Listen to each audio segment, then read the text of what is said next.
अस्सलामुअलैकुम। Now news के साथ मैं हूँ फायजा शाह। सबसे पहले नजर डालेंगे आज की अहम खबरों पर।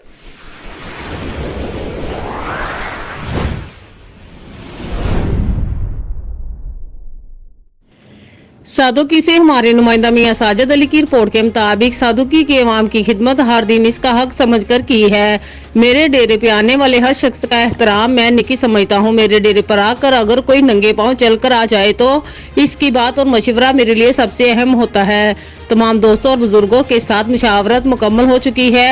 जल्द सरप्राइज देंगे। इन ख्यालात का इजहार सादुकी के मशहूर समाजी और सियासी शख्सियत चौधरी ज़हूर अलाही सिंधु ने अपने डेरे पर हमारे डिस्ट्रिक्ट रिपोर्टर गुजरांवाला मियां साजिद अली से मीट द प्रेस प्रोग्राम में की।